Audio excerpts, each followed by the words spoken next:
Hello, welcome to the Eclectic Reader. Listen to great books and stories while you use your eyes and hands for other things. Now here's your host, Madison Mason. Hi, it's Madison Mason. I just love a good book. Welcome back to the Great Quarry Boys, Chapter 25. The Great Quarry Boys, Chapter 25, Willy Charney. Now, you listen to me, boy. His father put the big hand on his neck and looked his son deep in the eyes. Pretty certain Willy's dead out there. You don't have to do this. You hear me, Todd? Todd Kyle heard, but it didn't make him any less determined or scared. He swallowed hard and moved toward the edge of the water. He looked back to see his father holding on to the lifeline with his good hand, and he pushed out into the water. It yanked him in and down like quicksand. Frantic, he scrambled back to the bank and tore off his boots and slicker. Grabbing the tow line in his teeth the way he saw Johnny Weissmuller do as Tarzan, he dived into the boiling cold creek and swam for his life. Several feet out, the current slammed him against a cold steel truck. He clawed and scrambled up on top, spitting out brown water that tasted like dirt. Gasping, he sucked as much air as his lungs could get and squatted on the roof of the truck. He could see his father under the tree through the rain, but he seemed so very far away. "Willy? Willy, it's me, Todd." But Willy made no sound. Todd forced himself to look at the limp body floating face up in the water. Half out of the cab, Willy's foot was stuck in the horn. He looked dead, all right. Todd lay down flat on the roof, gripping with his toes. "Willy, can you hear me? My dad's going to pull you out, okay?" Willy said nothing. Todd reached down under Willy with the rope and pulled it tight under the old man's icy armpits. He felt himself slipping off the roof and prayed through gritted teeth, "Dear Lord, don't let me drown here and die with poor Willy. Please, Lord." He leaned his weight against the limp form of the black man and tied a quick double granny. Todd slipped off the roof and fell head first into the dark water.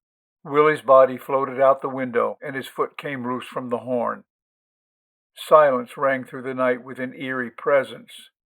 The sound of rain and river sprang into Todd's consciousness, and he struggled like a drowning man in the sinister night. Willy's form rolled over, forcing Todd back under the surface. Raw horror lifted him out of the carnivorous waters of Watkins Creek, and the next thing he knew, Marv had the back of his shirt, dragging him onto the bank. He scrambled to his feet as his dad threw the slicker over his shoulders.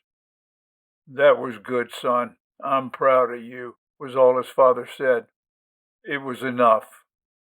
They pulled Willy's line, and slowly the old man emerged from the dark, soft and limp as a stuffed doll. They rolled him over, and there was no doubt.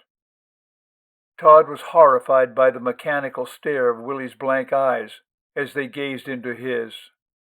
Water ran out of the open mouth, and the rich brown skin was sodden and gray. Todd's father put an arm around his son's shoulder. "He's gone."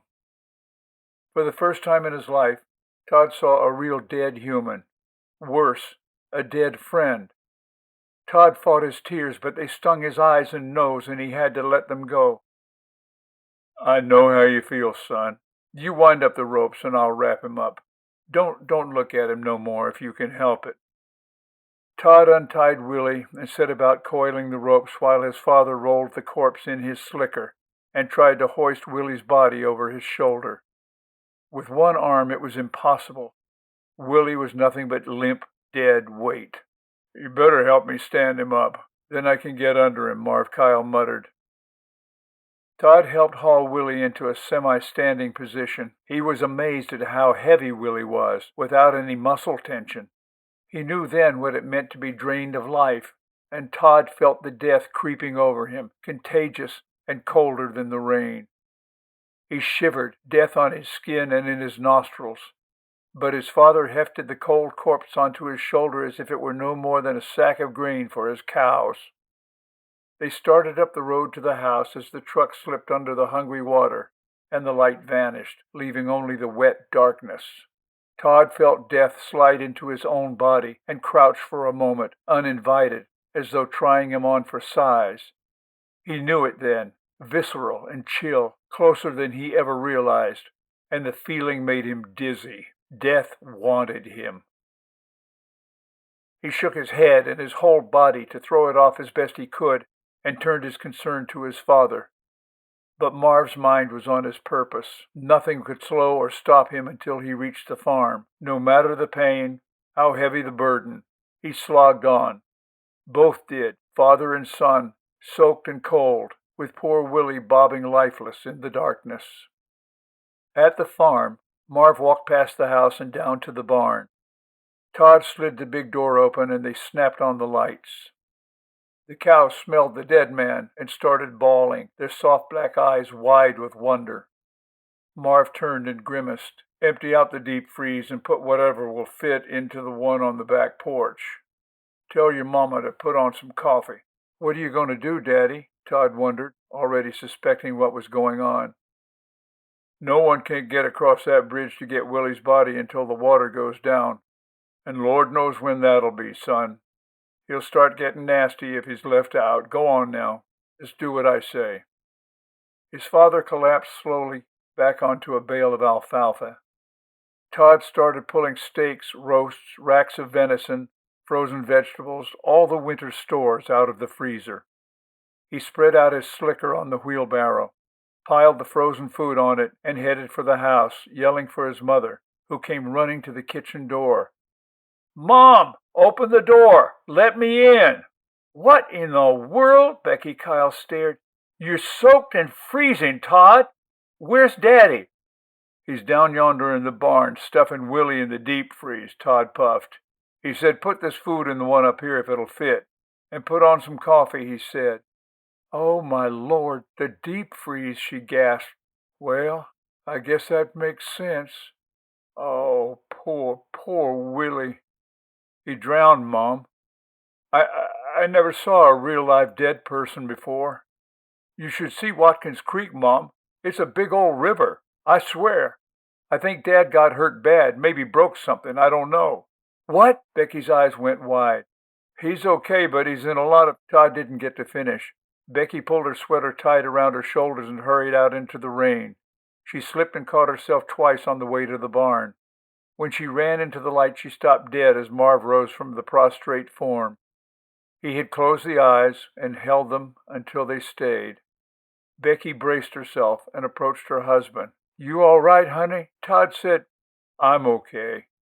But I think I busted myself up down in that creek, baby. I can't lift my left arm no higher than this. It feels like maybe I broke my shoulder. The tree took me down on that steel pretty hard. You better call the doctor. Nothing he can do for this poor old soul, though.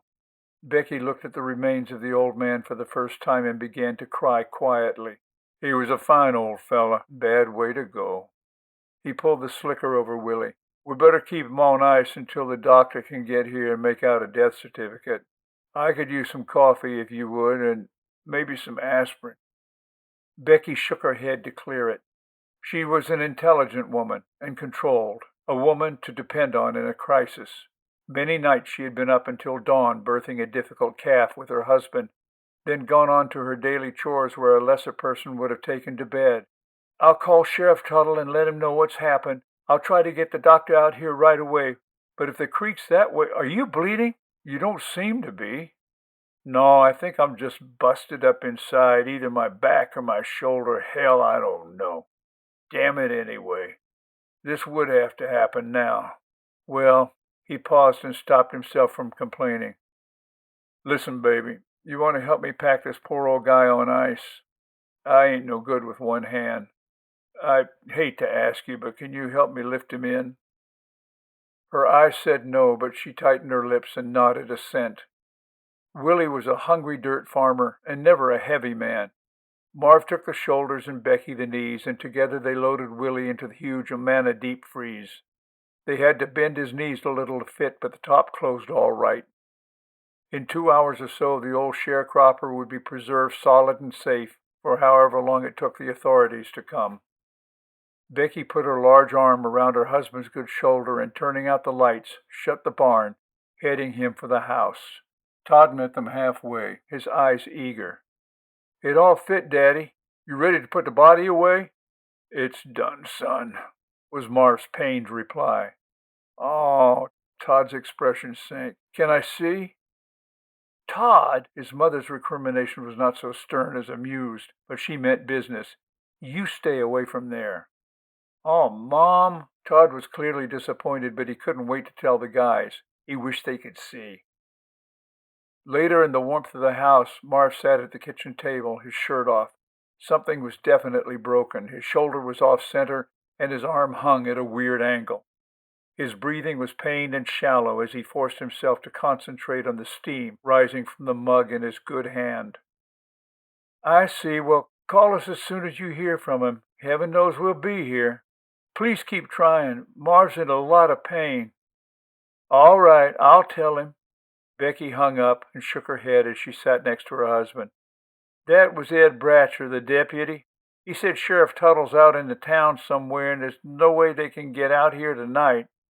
I said tonight nothing. They can't get out here from town until that darn creek goes down. One good thing, he said, the doctor's on this side of the creek. He went over to the Fulhams to look at their kids. They have that Chinese flu or whatever. The phone lines are out over there, though. They expect him to radio in soon. Poor man's been working for days on end with this rain and all. They'll call us as soon as they hear."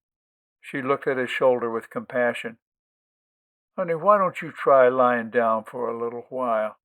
I'll make some soup. You want a hot bath?" "Bed sounds good, but I don't want to be in no more water tonight, thanks just the same," he joked lamely. She watched him grit his teeth as he rose from the table. She hurried up the stairs ahead of her lumbering man, turned down the bed, and helped him as he fought his pain all the way down into the sheets. Within 10 minutes he was lost in the anesthesia of sleep, and she cooked soup and waited by the phone. She prayed in her heart the power didn't go out. We hope you have enjoyed this episode of The Eclectic Reader. Please go on to the next numbered episode to continue. Also, check us out on YouTube, Facebook, and Twitter. If you'd like to help support the project, you can donate under Madison Mason at Patreon. And please, check out our website, kltkrdr.com, for more information. Hi, this is Madison Mason. I want to personally thank you for listening to The Eclectic Reader and invite you to share your experience, your thoughts, and your suggestions. We have many great books lined up for the future, but if you have requests for anything that is in the public domain, please email us at kltkrdr@gmail.com. kltkrdr@gmail.com